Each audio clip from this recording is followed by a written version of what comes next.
नमस्कार।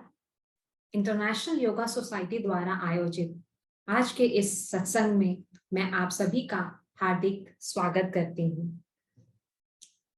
आज का यह विशेष सत्संग हमारे पूज्य श्री स्वामी शशि भूषणानंद जी के 70वें वर्षगांठ के अवसर पर आयोजित किया गया है और आज के इस सत्संग का विषय है श्री स्वामी शशि भूषणानंद जी के जीवन से प्रेरणा।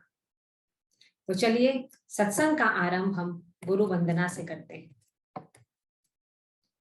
ब्रह्मानंदं परम सुखदं केवलं ज्ञानमूर्तिं द्वंद्वातीतं गगनसदृशं तत्त्वमस्यादिलक्ष्यम् एकं नित्यं विमलमचलं सर्वधी साक्षिभूतं भावातीतं त्रिगुणरहितं सद्गुरुं त्वं नमामि सद्गुरुं त्वं नमामि सद्गुरुं त्वं नमामि। अब अपने विषय पर आते हैं। इससे पहले कि ये सत्संग आरंभ करें, ये जो आज का विषय है इसके बारे में एक ब्रीफ बैकग्राउंड देना चाहूंगी। ईश्वर की असीम अनुकंपा से मुझे स्वामी शशि भूषणानंद जी का सानिध्य प्राप्त हुआ। मैंने उनके जीवन को बहुत नजदीकी से देखा है।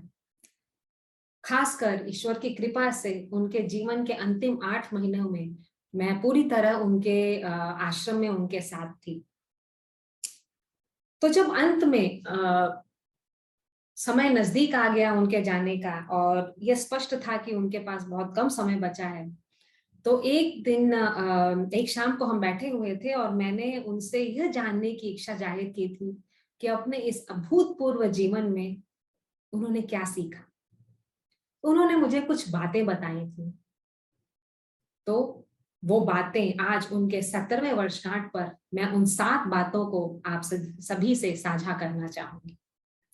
और उन बातों में एक विशेषता ये है कि ये सारी बातें आप व्यवहारिक जीवन में बड़े आराम से उतार सकते हैं। तो चलिए अब हम शुरू करते हैं कि उनके जीवन से हमें क्या सीख मिली थी उन्हें। तो सबसे पहला, अपने वर्तमान के साथ सामंजस्य बना के रखें। क्यों हमें अपने वर्तमान के साथ सामंजस्य बना के रखना चाहिए? क्योंकि जो परिस्थितियां आपकी प्रगति में सहायक हैं, ईश्वर आपको उन्हीं परिस्थितियों में रखते हैं।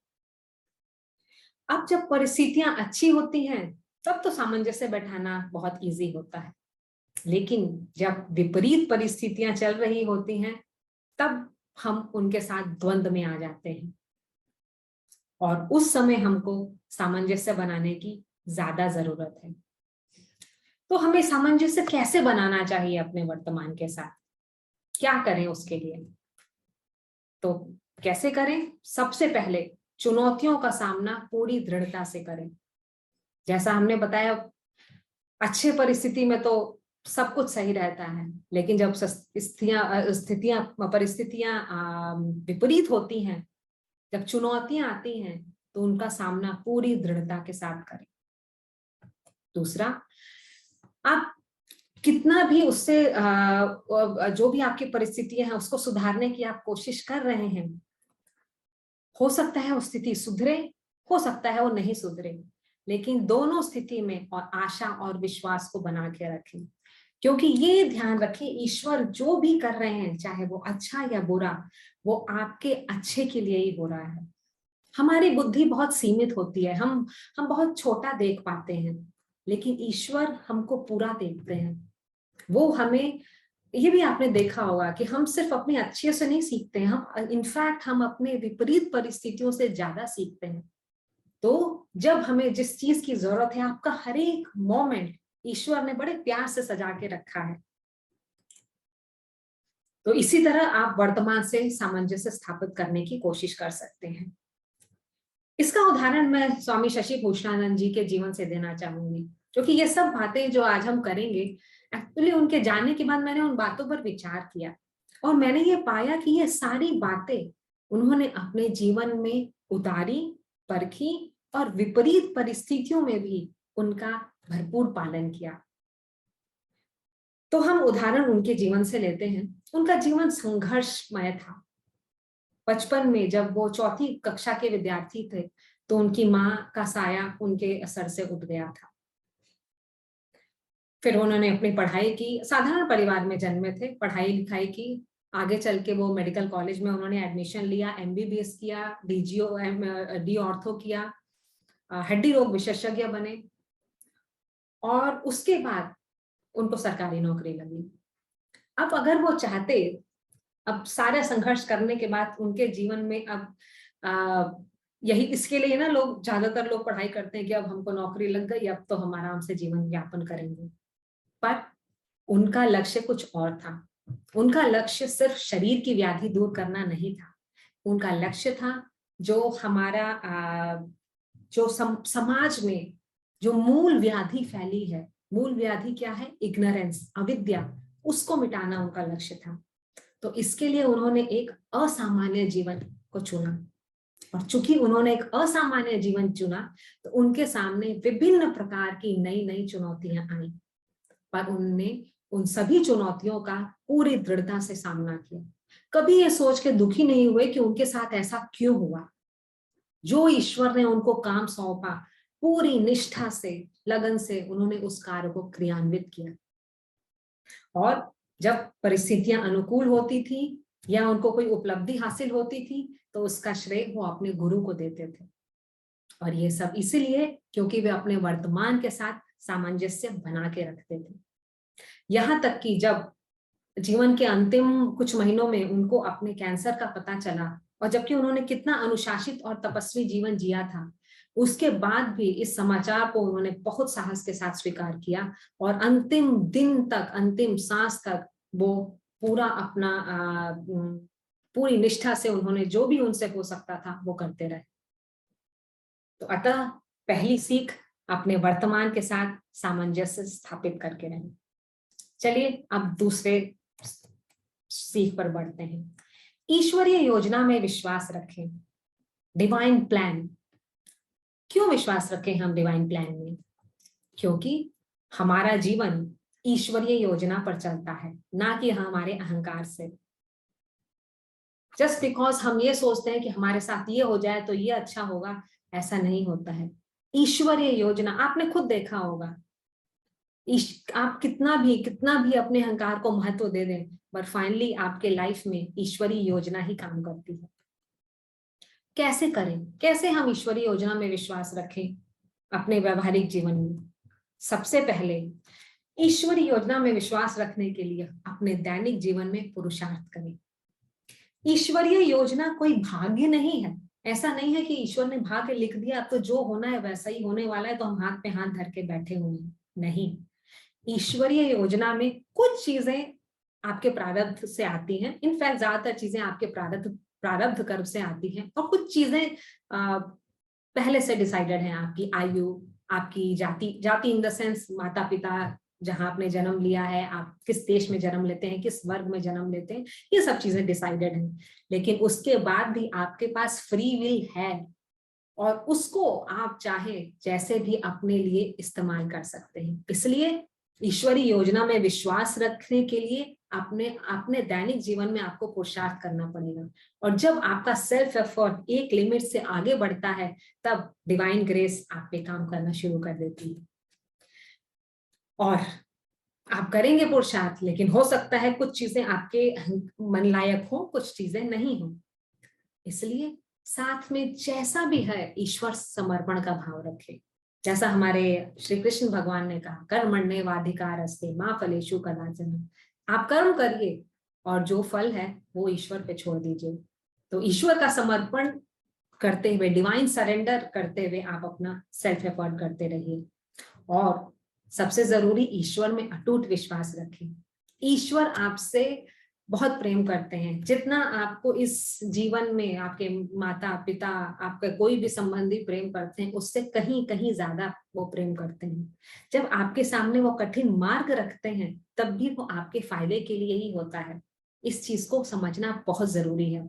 और वो चीज जब हम कठिन परिस्थितियों में होते हैं तब हम नहीं समझते हैं। लेकिन अगर आप अपने जीवन पर विचार करें तो आप पाएंगे कि जब पीछे मुड़कर आप देखते हैं तब आप पाते हैं कि अच्छा वो हमारे साथ कुछ कठिन हुआ था, कुछ विपरीत हुआ था, लेकिन उसके पीछे कुछ ना कुछ ईश्वरीय योजना थी जो आगे जाके आपको समझ में आती है। इसलिए ईश्वर में अटूट विश्वास रखें। आगे बढ़ते हैं तीसरी सीख की तरफ। प्रतिशोध की भावना ना रखें। किसी के भी प्रति प्रतिशोध की भावना ना रखें। क्यों ना रखें? क्योंकि अपने मन में किसी के प्रति दुर्भाव रखकर हम अपनी ही हानि करते हैं। ये आपने देखा होगा, जब हम कोई हमारे लिए खराब काम करता है या हम कुछ गलत हमारे साथ करता है, हमारे लिए उसके मन में नेगेटिव थॉट्स आते हैं। अब भले ही आप कर्म से कुछ ना करें, बट थॉट्स, एटलीस्ट थॉट्स तो आते ही हैं, मिनिमम, उसके ज्यादा भी हो सकते हैं।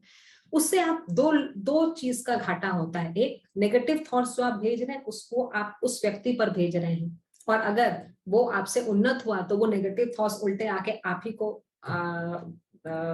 प्रभावित करेंगे। और दूसरा, जो नेगेटिव थॉट रखता है वो खुद भी परेशान होता है। तो आपने देखा होगा, किसी के लिए अगर आप प्रतिशोध की भावना रखें तो आप खुद अंदर ही अंदर रेस्टलेस रहते हैं। तो इसलिए आपको इस प्रतिशोध की भावना नहीं रखनी चाहिए। अभी कहना तो आसान है, बट करें कैसे? अपने जीवन में क्या करें, कैसे करें? तो सबसे पहले दंडित करने का कार्य ईश्वर पर छोड़ दीजिए। चाहे हो, एक बार आप मान भी लें कि आपके साथ किसी ने गलत किया है, यहाँ हम ये कहेंगे कि इसका मतलब ये नहीं है कि कोई आपके साथ आपको परेशान कर रहा है या आप पर टॉर्चर कर रहा है तो आप वो सहते रहिए। अपने को बचाने के लिए प्रैक्टिकली जो पॉसिबल है वो करिए, लेकिन अपनी तरफ से प्रतिशोध कीजिए।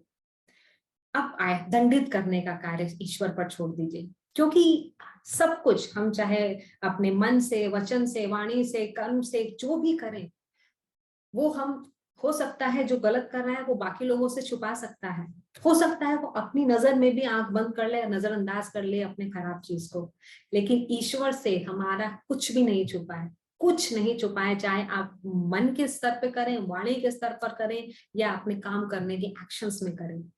और उसका ये लॉ ऑफ कर्मा एक अटूट लॉ है, वो काम करेगी। तो उसके लिए आपको क्यों परेशान होने की जरूरत है? आप अपने लिए क्यों खराबी कर रहे हैं? आपका काम है कि आप अपने, जो भी अपना कर्म है, जो भी अपनी साधना है, उसमें लगे रहिए। इससे आप अपने आप को और नेगेटिव कर्म अपने लिए बनाने से बच जाएंगे। तो फाइनली ये आपके लिए ही भलाई है। आप दूसरे की भलाई करें ना करें, बट ये आपके अपने के लिए अच्छा है कि आप दूसरे के प्रति प्रतिशोध की भावना न रखें और माफ कर दें उसको। चलिए बढ़ते हैं अगले पर। अगली सीख है जीवन का लक्ष्य जल्दी निश्चित कर लें। क्यों जीवन का लक्ष्य हमें जल्दी निश्चित कर लेना चाहिए? क्योंकि यह आपके सांसारिक और पारलौकिक प्रगति के लिए आवश्यक है। अब कोई भी लक्ष्य हमें प्राप्त करना हो, इतना तो आपको पता होगा, उसके लिए आपको समय की आवश्यकता है, आपको अभ्यास करने की आवश्यकता है, अपने आप को निखारने की आवश्यकता है। और जितनी जल्दी आप जीवन का लक्ष्य निश्चित करेंगे, उतना आपको समय मिलेगा अभ्यास करने का। अब जीवन का लक्ष्य कुछ भी सांसारिक भी आप कर सकते हैं और पारलौकिक भी अपना रख सकते हैं। अब कैसे करें, कैसे कैसे निर्धारित करें अपने व्यवहारिक जीवन में इस जीवन का लक्ष्य कैसे निश्चित करें? सबसे पहले अपने जीवन पर मनन करें, रिफ्लेक्ट करें अपने जीवन पर। आपके जीवन में आपके लिए क्या महत्वपूर्ण है उस पर गहन विचार करें। भीड़ चाल में मत चलें बस बिकॉज अब सब लोग यही कह रहे हैं तो अब हम यही करने वाले हैं। अपना सोचिए, आपको क्या अच्छा लगता है। अभी भौतिकतावाद की होड़ है, सबको लगा हुआ है, जिसके पास जितनी बड़ी गाड़ी, जितना बड़ा पैसा, ये सब हो, बस धन हो, वही वही महान है। आप सोच के देखिए उसमें आपको क्या चाहिए, आप किस चीज पे क्या चीज आपके आध्यात्मिक उन्नति के लिए, आपकी अपनी उन्नति के लिए, आपके सोल की उन्नति के लिए जरूरी है, उसको अपना लक्ष्य बनाइए। और अपने जीवन की दीर्घकालीन दृष्टि रखें, शॉर्ट टर्म फायदा ना देखें, लॉन्ग टर्म विजन रखें अपने लाइफ का। Long term vision in the sense कि जस्ट बिकॉज आपको फिजिकल आपके सेंसेस प्लेजर के लिए अपना लाइफ मत जिए। एग्जाम्पल देंगे, छोटा सा एग्जाम्पल देंगे, लोगों को लगता है अच्छा बस हम ये काम कर ले, ये कुछ कर ले, ये वाली नौकरी कर ले तो इसमें बहुत पैसा हमको मिलेगा, बट उसके साथ वो क्या देते हैं, अपना हेल्थ खराब करते हैं, अपने पारिवारिक जीवन को खराब कर रहे हैं, जो आसपास जितना भी हो रहा है। और धन तो हो सकता है उसके बाद वो कमा लें, लेकिन उन्होंने ना अपने आत्मा का विकास किया, ना अपने परिवार वालों के साथ, मित्रगणों के साथ मेल मिलाप में रहे, और अपना शरीर और अपना हेल्थ तो खराब किया है। तो लॉन्ग टर्म विजन रखें कि मैं करना क्या चाहता हूँ, मुझे चाहिए क्या। जब आप ऐसा करेंगे तब आप भेड़ चाल में नहीं चलेंगे, तब आप अपना खुद लक्ष्य निर्धारित करेंगे और उसके लिए काम करना शुरू करेंगे। और ये तो हमारे संत महात्मा फाइनली बोल चुके हैं कि अपना जो परम लक्ष्य है वो अपनी आध्यात्मिक उन्नति करना है, अपने सोल को नेक्स्ट लेवल पे ले जाना है। चलिए बढ़ते हैं अगले सीख पर। अपने आसपास सामंजस्य बना के रखें, मेल मिलाप से रहें। इसके पहले जीवन का लक्ष्य जल्दी निश्चित करें। इसका उदाहरण मैं स्वामी शशि भूषणानंद जी के जीवन से देना चाहूंगी। उन्होंने अपने जीवन का लक्ष्य किशोरावस्था में ही निश्चित कर लिया था, और इसी वजह से वह संपूर्ण योग के क्षेत्र में, इंटीग्रल योगा के क्षेत्र में इतना अद्भुत योगदान कर पाए। आप उनके कर्म योग पर देख लीजिए, वो एक मेडिकल डॉक्टर थे, ऑर्थोपेडिक सर्जन थे। उन्होंने चैरिटेबल हॉस्पिटल खोला, रोगियों की सेवा की। साथ में उन्होंने अनाथाश्रम खोला। हमारे अनाथाश्रम में 70 बच्चियां पढ़ती थी, जो बचपन से लेकर बड़े होने तक हमारे साथ रही। आगे तक उन्होंने अपनी पढ़ाई की, ग्रेजुएशन तक लेके, पोस्ट ग्रेजुएशन तक लेके। उनमें से कुछ बच्चियां अभी नौकरी करने लग गई हैं, और बच्चियां जब अपने समय पे पहुंची तो उनका शादी विवाह किया गया और वो अपने घर में सुखी संपन्न है। तो ये अनाथालय का काम किया। साथ में उन्होंने स्कूल खोला, स्कूल में बच्चों को पढ़ाने का, शिक्षा देने का काम किया। उसके साथ साथ उन्होंने डुमरी बुजुर्ग में स्वामी ज्योतिर्मयानंद जी का जो जन्म स्थान है, वहां पे उन्होंने गरीब महिलाओं और जो बच्चियां होती हैं उनके पढ़ाई लिखाई के लिए स्कूल खोला। उसके बाद उन्होंने एक और गांव, बिहार के गांव सुनबरसा है, वहां पे उन्होंने एक आश्रम स्थापित किया। तो ऐसे ही वो तरह तरह के काम करते रहे। तो वो कर्म योग के द्वारा उन्होंने अपने इतना कुछ हासिल किया। वो क्यों? क्योंकि वो बहुत शुरू में डिसाइड कर चुके थे उनको क्या करना है। 19 साल की आयु में तो उन्होंने आश्रम की स्थापना कर दी थी। ज्ञान यज्ञ में देखिए, उन्होंने स्वामी जी की करीब 30-35 बुक्स का अनुवाद किया। उन्होंने खुद भी बुक्स लिखी योगा और वेदांत पर, और उन्होंने साथ में योगांजलि का 40 साल तक वो संपादक, 40 भी नहीं, 43 इयर्स तक उन्होंने संपादन किया। और योग और वेदांत पे उनका पकड़ बहुत मजबूत थी। कई यूनिवर्सिटीज में वो लेक्चरर थे, कितनी यूनिवर्सिटीज में जाते थे, पीएचडी के छात्र से लेकर पोस्ट ग्रेजुएशन के छात्र को पढ़ाई करते थे, गेस्ट लेक्चरर भी हुआ करते थे वहां पर। तो ये सब कैसे इतना? क्योंकि उन्होंने इतना काम किया था उन सब चीजों में। राजयोग में देखें, ध्यान योग में उन्होंने अपनी ध्यान योग के द्वारा, ये जो गाइडेड मेडिटेशन है वो अभी आप यूट्यूब पे देखते होंगे, बट हमारे आश्रम में पिछले 40 सालों से वो करते आ रहे हैं। गाइडेड मेडिटेशन के थ्रू अपना मेंटल लेवल तो ऊपर किया ही, साथ में जो भी सत्संग में लोग आते थे उनको भी एक अलग स्तर पे पहुंचाया। और भक्ति योग के तो वो सबसे बड़े साधक माने जाएंगे। उन्होंने ईश्वर के रूप में अपने गुरु को अपना पूरा जीवन पूरी तरह समर्पित कर दिया। एक एक कार्य उन्होंने अपने ईश्वर गुरु को समर्पित कर दिया।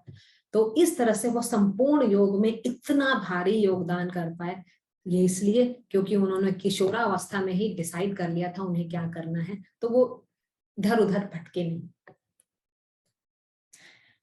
अगले पे चलते हैं, अपने आसपास सामंजस्य बना के रखें। क्यों अपने आसपास सामंजस्य बना के रखना चाहिए? क्योंकि यह आपके स्वयं की प्रगति और प्रसन्नता के लिए आवश्यक है। अब कैसे ये आवश्यक है? कैसे दूसरों से मेल मिलाप होके हम अपने एक कर सकते हैं? कैसे करें? तो सबसे पहले दिल का तार ना बनाए, छोटी छोटी चीजों को नजरअंदाज करना सीखें। हर चीज को इतना बड़ा मत बना ले, अपने ईगो पे ना ले लें, और अगर ईगो पे लग भी रहा है तो ईगो को इतना इंपॉर्टेंस ना दें। अपनी मानसिक शांति को सर्वोत्तम इंपॉर्टेंस दें, उसको महत्व दें। आप अपने मानसिक शांति को तो जब आप ऐसा करेंगे तो छोटी छोटी चीजों में परेशान नहीं होंगे। जैसे कि एग्जाम्पल लेंगे, जैसे कि ये हाथी है, जब हाथी अपने रॉयल पाथ पे निकलता है तो फिर उस समय जब वो बाहर जाता है तो जो स्ट्रीट के डॉग्स होते हैं वो भौंकने लगते हैं, लेकिन उसको उनसे फर्क नहीं पड़ता, वो इन लोगों से नजरअंदाज करते हुए अपने रॉयल पाथ पे चला जाना।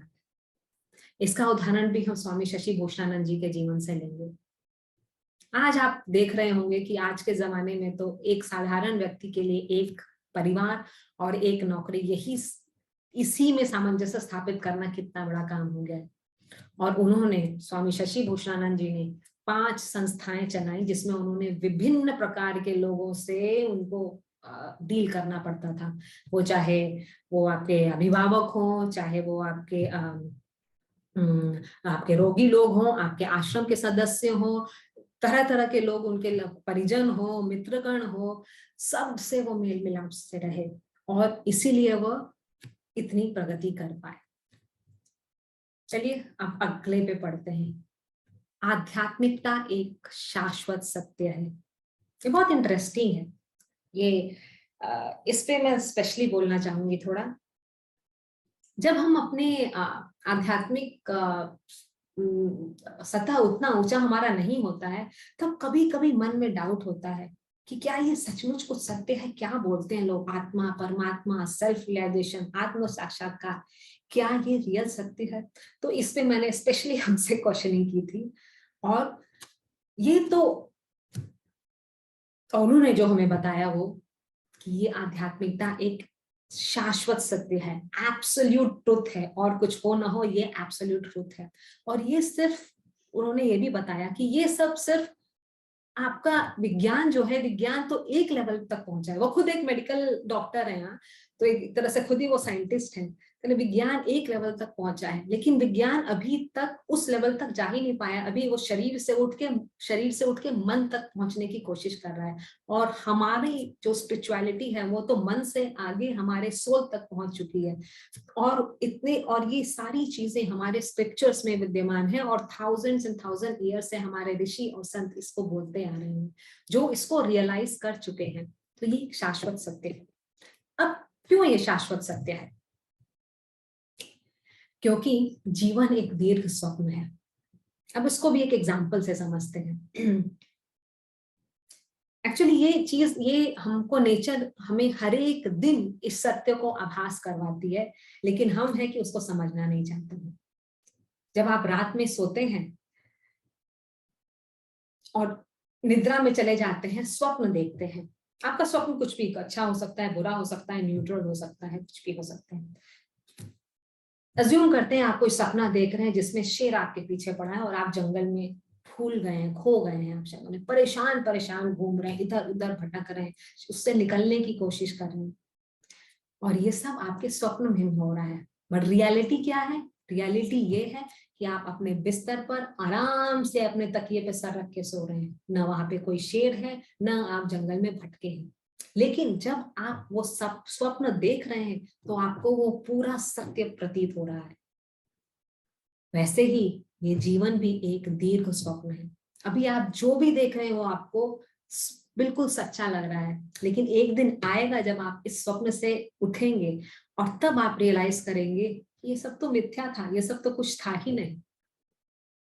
बस ये प्रकृति आपको रोज याद दिलाती है, रोज रात में याद दिलाती है, लेकिन हम सुबह उठ के सब भूल जाते हैं। बट ये है, ये जीवन एक दिन आपको जगना ही है। और ये संत महात्मा कौन होते हैं? संत महात्मा जो ये रियलाइज कर चुके होते हैं, तो वो इसी जीवन में आपको बोल रहे हैं कि क्यों परेशान हो रहे हो, चाहे अच्छा है या बुरा है। अच्छा है तो वो भी नहीं रहेगा, बुरा है तो वो भी नहीं रहेगा। इस जीवन में आप भले ही पृथ्वी के आप स्वामी क्यों ना बन जाए, बट एक ना एक दिन मृत्यु आएगी और आपका सब नष्ट हो जाएगा। एक तिनका भी आप यहाँ से लेके नहीं जा पाएंगे। और इसी वजह से जब आप, चूंकि ये स्वप्न है इसलिए आप यहाँ पे जो भी लेना चाहें, स्वप्न में जैसे आप आम खाते हैं, आम आपको बड़ा मीठा लगता है, तो आपको लगता है मैं खूब आम खा लूंगा तो बहुत बहुत सही हो जाएगा, आम को पकड़ने की कोशिश करते हैं। बट आप रियल जिंदगी में उस आम की एक बूंद भी लेके नहीं आ सकते हैं, क्योंकि रियल जिंदगी में परम शांति, परम सुख और परम सुरक्षा का आधार सिर्फ परमात्मा है। इस जीवन में कुछ भी आपको परम शांति, परम सुख और परम सुरक्षा नहीं दे सकता है कंसिस्टेंटली। ये अपने जीवन पर विचार करिए, आपको खुद पता चलेगा। अब कैसे कैसे ये आध्यात्मिकता एक शाश्वत सत्य है, इस रहस्य को हम कैसे पहचाने? एक और एग्जांपल देना चाहूंगी। आप देखते हैं इतना कुछ चल रहा है, आपके पास तो सिर्फ एक लाइफ है। आप ये सोचिए, सौर मंडल है, इतने यूनिवर्स काम कर रहे हैं, इतने तनगनत तारे हैं, सब अपने अपने चीजों में चले रहे हैं। पृथ्वी 365 दिनों में सूर्य का चक्कर काटती है, हर एक दिन अपने धुरी पे घूमती है। कैसे चल रहा है? आप अपने बॉडी को देखिए, कितनी सारी प्रणालियां एक साथ काम कर रही हैं। सर्कुलेटरी सिस्टम है, आपका हार्ट को देखिए। आप जब आप अपनी माँ के गर्भ में छोटे से थे, भ्रूण थे, तब से लेकर जब तक आप अंतिम श्वास न लेंगे, आपका आपका ये चलता रहेगा। क्या आप कर रहे हैं ये सब? इतनी प्रणालियां एक साथ काम कर रही हैं, असंख्य कोशिकाएं काम कर रही हैं। विज्ञान तो अभी तक एक एक सिंगल सेल अपना नहीं बना पाया है, लाइफ को नहीं दे पाया है, और ये सब आराम से चल रहा है। जस्ट बिकॉज आपको ये मिल गया है तो आप उसकी कोई वैल्यू नहीं करते हैं। तो इसी तरह हमको अपने ईश्वर को अपने जीवन में उतारना पड़ेगा। वो हर जगह, हर एक जगह मौजूद है, ये देखना पड़ेगा हमें, जो हम आंख बंद किए रहते हैं, नहीं देखते हैं। तो कैसे ये आध्यात्मिकता एक शाश्वत सत्य है, कैसे पहचानें? सबसे पहले अपना ज्ञान बढ़ाएं। कुछ भी करने के लिए ज्ञान बढ़ाना पड़ेगा ना। जैसे एक छोटा बच्चा है, उसको अगर कुछ सीखना है तो उसको स्कूल जाना पड़ेगा, टीचर से सीखना पड़ेगा। कैसे? सत्संग में जाएं। जो गुरुजन हैं, जो हमारे संत महात्मा हैं, जो इस सत्य को रियलाइज कर चुके हैं, जो आपसे बार बार कहते हैं, उनके सत्संग में जाएं। जब आप सुनेंगे तब तब आप उस पर कुछ विचार कर पाएंगे। शास्त्रों का अध्ययन करें। शास्त्रों का अध्ययन में अब आप कहेंगे कि मेरे को तो संस्कृत आती नहीं, मैं कैसे शास्त्र पढ़ूं? आज का टेक्नोलॉजी का युग है, आपको शास्त्र सिर्फ संस्कृत में नहीं, एक तो आपके किसी भी भाषा, हिंदी, इंग्लिश, कोई भी आपकी भाषा है, सब भाषा में अवेलेबल है और आराम से अवेलेबल है इन सब चीजों को। दूसरा, शास्त्रों का मतलब ये नहीं कि आप बड़े बड़े उपनिषद ही पढ़ें, अगर है हो सकता है तो डेफिनेटली पढ़ें। हमारे यहाँ रामायण, महाभारत बच्चे बच्चे को पता है। ये छोटी छोटी जो एकदम सिंपल लैंग्वेजेस में लिखी हुई चीजें हैं, जो खुद कहानी के तौर पर आपको इतनी शिक्षा देती हैं।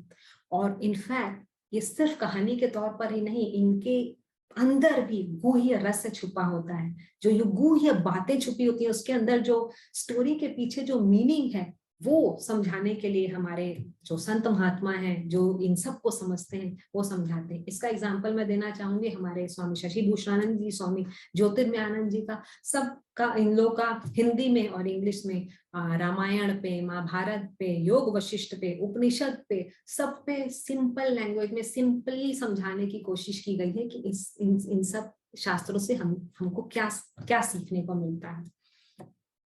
इस तरह आप अपना इसमें ज्ञान बढ़ाएं। दूसरा, अंतःकरण को शुद्ध करें। अपने हार्ट को प्यूरिफाई करना पड़ेगा। कैसे कर सकते हैं हम अपने हार्ट को प्यूरिफाई? इसके लिए निष्काम कर्म करें। निष्काम कर्म मीन्स सेल्फलेस सर्विस। अपने जीवन में थोड़ा सा टाइम जरूर निकालें, थोड़ा सा काम कुछ जरूर करें जो आपके व्यक्तिगत से ज्यादा किसी दूसरे को फायदा पहुंचाता हो।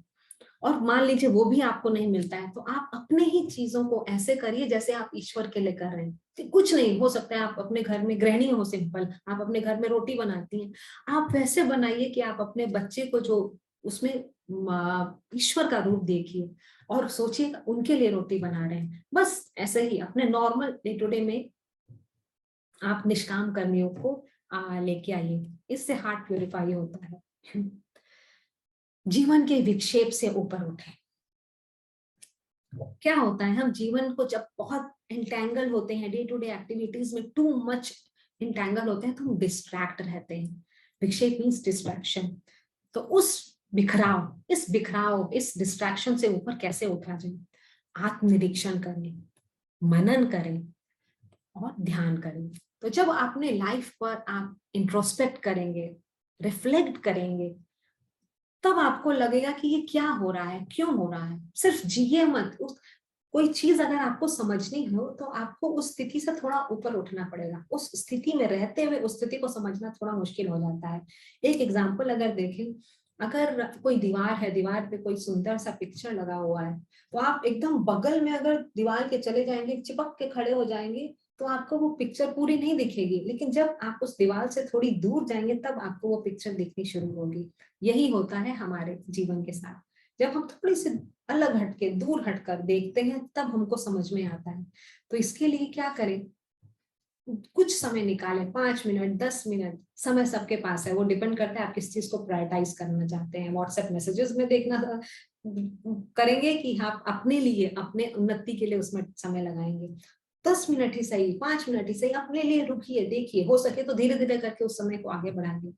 और वैसे ही ध्यान, ध्यान मतलब ये नहीं कि आप पहले दिन बैठेंगे और आपको सब कुछ होने लगेगा। पहले दिन आपको बहुत परेशानी होगी। कॉन्सेंट्रेशन एक्सरसाइजेस से शुरू किए, और कुछ भी नहीं तो बस बैठिए और सिर्फ सिर्फ और सिर्फ दृष्टा भाव से अपने माइंड को देखिए। That's enough for the beginning.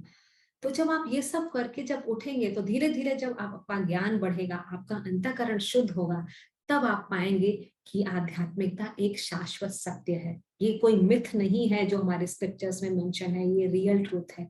और ये तो अब धीरे धीरे साइंस धीरे धीरे समझने लगा है। अब आपने कहीं ना कुछ रिसर्च पढ़े होंगे जहां वो बोलते हैं कि ये सब जो दिख रहा है ये रियल नहीं है। हाँ, ये सब जस्ट बिकॉज हमारे हमारे सेंसेस उस लेवल तक नहीं पहुंचे हैं। फॉर एग्जाम्पल, आप आकाश देखते हैं बाहर, आपको नीले कलर का आकाश दिखता है, बट आकाश नीला नहीं है। वही आकाश में हजारों हजारों तारे हैं, हजारों हजारों वहां पे यूनिवर्स चल रहे हैं, कितने सौर मंडल हैं। लेकिन जस्ट बिकॉज आपकी खुद की आंखों का लिमिटेशन है, आपके सेंसेस का लिमिटेशन है, तो आपने बस नीला आकाश देख के रख रखा है। सूर्य, चंद्रमा, सब, चंद्रमा अभी दिन के समय में चंद्रमा भी रहता है। जस्ट बिकॉज आप नहीं देख पाते इसका मतलब नहीं है, ऐसा नहीं है। और ये धीरे धीरे साइंस समझने लगा है कि उसको भी सारी चीजें नहीं पता है। तो इस पे अपने खुद रिफ्लेक्ट कीजिए, खुद सोचिए, और खुद आप इसके निष्कर्ष पे पहुंचेंगे धीरे धीरे। बट एक चीज ध्यान रखिए, ये सब चीज ना प्रोग्रेसिव मूवमेंट है। 1 दिन, 2 दिन, 3 दिन ऐसे या कुछ महीनों में कुछ नहीं होने वाला है। धीरे धीरे जब आप कंसिस्टेंटली ये सब करते रहेंगे, तब धीरे धीरे आपके ये तब आपको ये चीजें समझ में आने लगेंगी। और अब 7वें सीख पे पहुंचते हैं, अपने आध्यात्मिक साधना में समय रहते लग जाएं। क्यों? क्योंकि जीवन क्षण भंगुर है। मृत्यु कब किस रूप में आके दस्तक दे दे पता नहीं। अब तो हम कोविड का समय पिछले 2 सालों से रह रहे हैं, हमने खुद देख लिया कि ऐसा हम समझते थे कि कुछ नहीं होने वाला है, जब बड़ा होंगे, बूढ़े होंगे, तब जाके जाएंगे, तब जाके मृत्यु आएगी। ऐसा कुछ नहीं है। आपने आप जानते होंगे आसपास कहीं ना कहीं कुछ लोग होंगे जो आप सोच भी नहीं सकते थे, और आज वो आपके बीच में नहीं। तो जीवन क्षणभंगुर है। जब तक शरीर और मन साथ दे रहा है, तब तक तेजी से अपनी आध्यात्मिक साधना को आगे बढ़ाइए। क्यों? क्योंकि अंततः आपकी आध्यात्मिक साधना ही आपके काम आएगी। इस जीवन में आप जो भी पालें वो बस यहीं पे रह जाएगा। जीवन में आप पृथ्वी के स्वामी भी बन जाएं, तब भी एक दिन का नहीं ले पाएंगे। फाइनली जाएगी आपकी आत्मा। तो आपकी आत्मा के विकास में आपने क्या किया है, वो ही आपके काम आने वाला है। ठीक है, बट हम अपनी आध्यात्मिक साधना में समय रहते कैसे लगे, क्या करें हम उसके लिए? तो सबसे पहले अपने जीवन के प्रति दृष्टिकोण को परखें। जैसा हमने पहले ही बात की, भीड़ चाल में मत चले। आपको ईश्वर ने बुद्धि दी है। आप मानव जीवन आपको मिला है, बुद्धि, इंटेलेक्ट मिली है। आप सोचिए, आपको ये लगता है ठीक है कि भौतिक जगत में अगर मैं मटेरियलिस्टिक बन जाऊं, खूब सारे मेरे पास धन हो जाए, तो मैं बहुत सुखी हो जाऊंगा। ठीक है, आप करिए, उसके लिए मेहनत करिए, लेकिन आप ये भी साथ में सोचिए, जिसके पास सब कुछ है, क्या वो सुखी है? बहुत सारे लोग हैं आपके आगे, क्या वो सारे सुखी हैं? और हम क्या होते हैं, हम चूंकि हमको लगता रहता है कि हमको ये मिलेगा तब हम सुख हो जाएंगे। जब आप उस स्टेज पे पहुंचते हैं, तब आपको लगता है थोड़ी देर तो वो आराम रहेगा, थोड़ी देर आपको सुख मिलेगा, और उसके बाद फिर वो चीजें भी आपको कष्ट देने लगेंगी। फिर माइंड कहेगा नहीं नहीं, ये नहीं था, दूसरा है ना, ये मिलेगा तब मैं खुश रहूंगा। और फिर आप ऐसे ही करते रहते हैं। तो ऐसे ही करते करते, वैसे करते करते मृत्यु भी आ जाती है। और उसके बाद ऐसे ही असंख्य जन्म ले चुके हैं, लेकिन उसके बाद भी अधिकांश व्यक्ति अतृप्त हैं और अशांत हैं। क्यों? क्योंकि जैसा हमने कहा, परम शांति, परम सुख और परम सुरक्षा सिर्फ और सिर्फ परमात्मा दे सकते हैं। तो इन सब के लिए आप परखिए, अपना जो सोच रहे हैं वो सोच आप करने की कोशिश कीजिए, क्या है ये। इसका एक एग्जाम्पल छोटा सा हम देना चाहेंगे। एक स्टोरी आती है कि एक जंगल में जानवर रहते थे। एक शेर का बच्चा था और किसी वजह से वो बच्चा अपने झुंड से अलग हो गया था और किसी तरह मेमनों के झुंड में आके मिल गया था। तो वो बच्चा, छोटा सा बच्चा था, उन्हीं के साथ पला बढ़ा।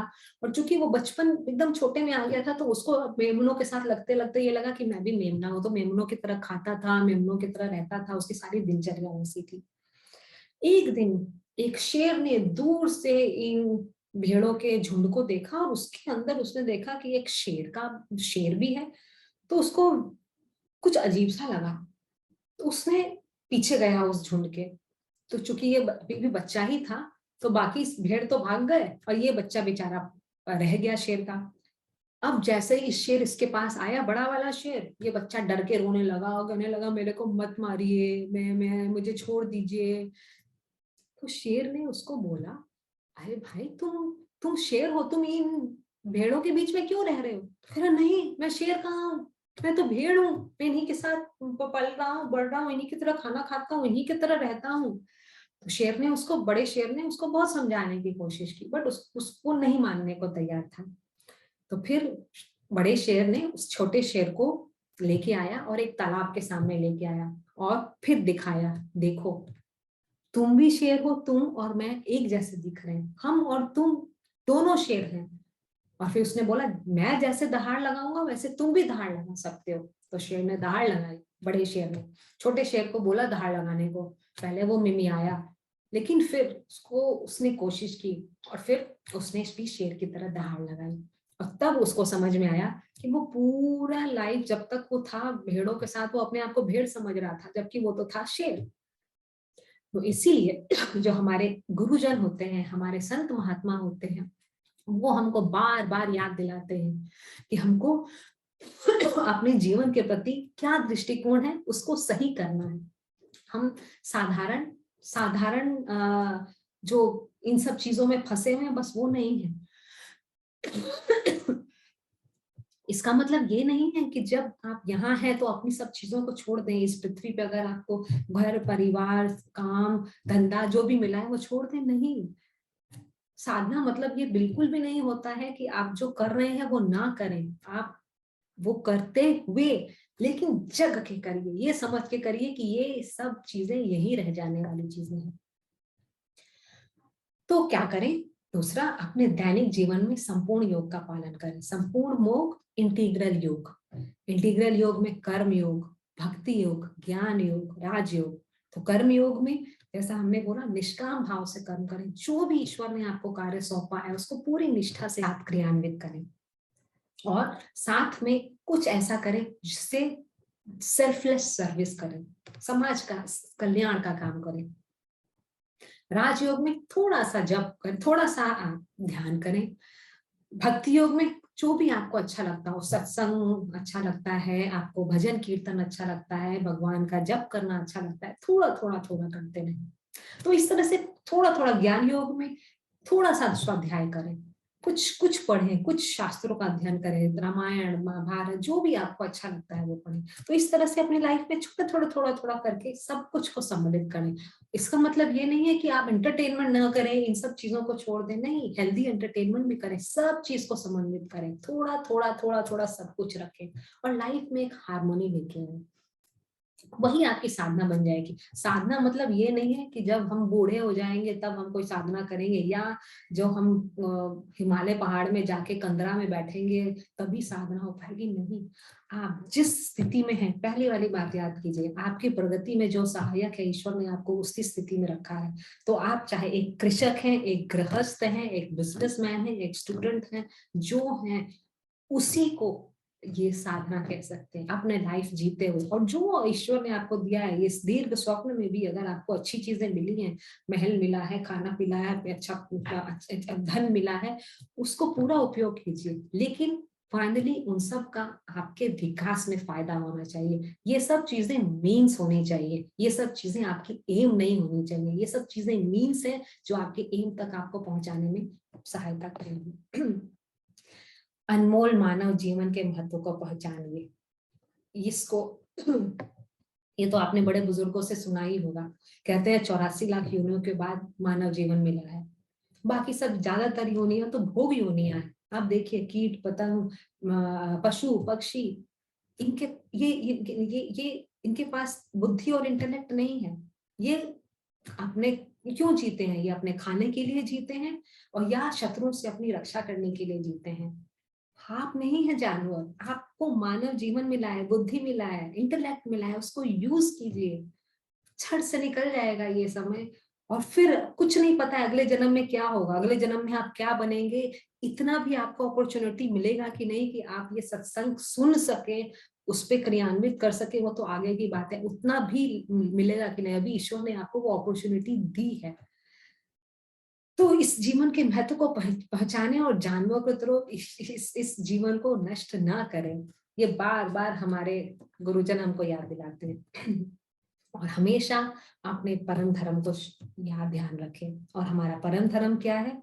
आध्यात्मिक विकास करना हमारा परम धर्म है। बाकी सब चीजें जो भी आप मेटेरियलिस्टिक वर्ल्ड में करते हैं ये मीन्स हैं, बट ये मीन्स है आपके अपने विकास के लिए, अपने आध्यात्मिक विकास के लिए, अपने सोल के विकास के लिए, अपने माइंड के विकास के लिए। और फिजिकली तो विकास योग ध्यान आसना से सुध किया ही जाता है नॉर्मली। इस तरीके से आप अपने आध्यात्मिक साधना में समय रहते, जब शरीर और मन साथ दे रहा है, लग जाए। और फिर उठिए, जागिए और उस परम शांति, परम सुख को प्रदान करने वाली आध्यात्मिक मार्ग पर अग्रसर हो जाइए। अब जो भी हमने बातें सीखी, एक बार मैं उसका रिकैप करना चाहूंगी। अपने वर्तमान के साथ सामंजस्य स्थापित करके रहें, क्योंकि जो स्थितियां आपके प्रगति में सहायक हैं, ईश्वर आपने वो उसी परिस्थिति में रखता है। ईश्वर पे अटूट विश्वास रखें, ईश्वरीय योजना में विश्वास रखें। जो आपके लिए सही है वही हो रहा है। और आपका जीवन आपके अहंकार से नहीं चलता, बल्कि ईश्वरीय योजना से चलता है। प्रतिशोध की भावना ना रखें, क्योंकि फाइनली अगर आपने प्रतिशोध की भावना रखी तो हानि आप ही की होगी। तो अपने फायदे के लिए ही प्रतिशोध की भावना ना रखें। जीवन का लक्ष्य जल्दी निश्चित कर लें, इससे आपको अपने अभ्यास करने का, निखारने का समय मिल जाएगा। अपने आसपास मेल मिलाप बना के रखें, क्योंकि ये स्वयं आपकी प्रगति और आपके प्रसन्नता के लिए आवश्यक है। आध्यात्मिकता एक शाश्वत सत्य है, इसको जितना जल्दी हो सके समझ लें, और इसको समझने के लिए अपना ज्ञान बढ़ाएं और अपने अंतःकरण को शुद्ध करें। थोड़ा जप, थोड़ा थोड़ा अध्ययन, थोड़ा सत्संग, थोड़ा भजन कीर्तन, थोड़ी थोड़ी चीजें अपने जो डेली लाइफ है, नॉर्मल लाइफ है, उसमें सम्मिलित करें। और अपनी आध्यात्मिक साधना में समय रहते लग जाए, क्योंकि जब तक शरीर और मन आपका साथ दे रहा है, तब तक तेजी से इसको आगे बढ़ाएं। और अपने फाइनली आपका जो लक्ष्य है, चाहे वो सांसारिक लक्ष्य हो, चाहे पारलौकिक लक्ष्य हो, आप उसको प्राप्त कर सकते हैं। तो इन्हीं शब्दों के साथ अब मैं इस सत्संग को हम समापन की तरफ बढ़ रहे हैं। अब जितने भी आप लोग जिन्होंने इस सत्संग में सम्मिलित हुए हैं, और बाकी पूरी जितने भी पृथ्वी पर लोग हैं, सबके लिए, हम सबके कल्याण के लिए, और खासकर वो लोग जो अभी थोड़े कष्ट में हैं, थोड़े मुसीबत में हैं, जिनको साहस की जरूरत है, उनके लिए हम एक महामृत्युंजय मंत्र का पाठ करेंगे और फिर शांति पाठ करेंगे।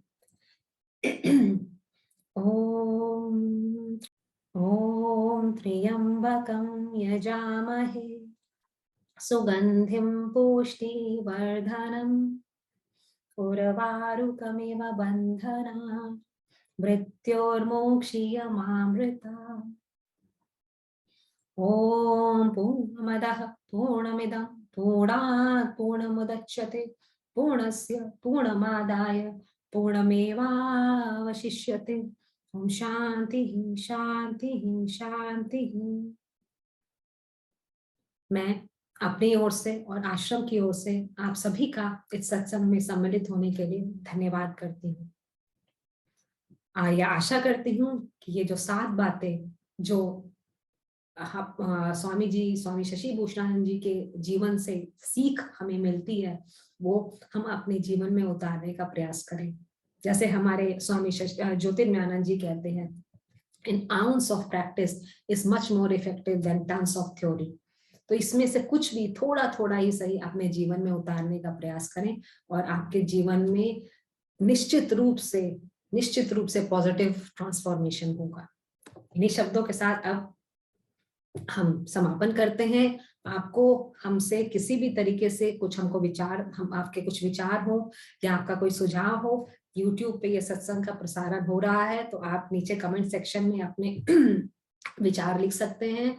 और आप हमको ईमेल भी कर सकते हैं iysindia@gmail.com।